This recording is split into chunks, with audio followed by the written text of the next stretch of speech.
டெல்லியில் வெளுத்து வாங்கிய கனமழையால் சாலைகளில் மழைநீர் பெருகெடுத்தும் போக்குவரத்து நெரிசலும் ஏற்பட்டிருக்கிறது. அது குறித்து பார்க்கலாம். தலைநகர் டெல்லியில் பல்வேறு இடங்களில் நேற்றிரவு முதல் இடியுடன் பலத்த மழை பெய்தது. என்சிஆர், நொய்டா, அரபிந்தோ மார்க் உள்ளிட்ட இடங்களில் மழை கொட்டியதால் தாழ்வான இடங்களில் தண்ணீர் தேங்கியது.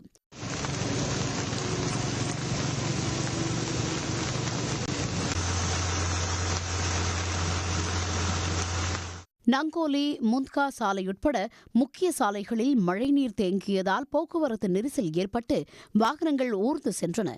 இதனால் வேலைக்கு செல்வோர் சிரமத்திற்கு ஆளாகினர்.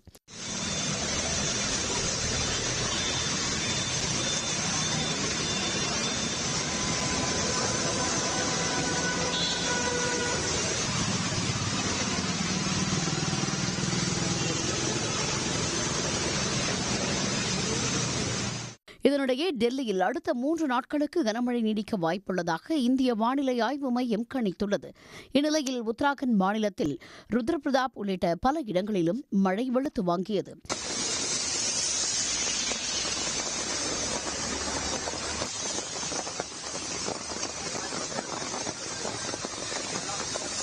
கோவாவில் தலிகாவ் உள்ளிட்ட பகுதிகளில் கொட்டிய மழையால் சுற்றுலா பயணிகளுக்கு சிரமம் ஏற்பட்டது. இதேபோல் ஹிமாச்சல் பிரதேசம், ஒடிஷா, சத்தீஸ்கர், மத்திய பிரதேசத்திலும் பரவலாக கனமழை பெய்து வருகிறது. உடனுக்குடன் செய்திகளை தெரிந்து கொள்ள சன் நியூஸ் பெல் ஐகானை கிளிக் பண்ணுங்க.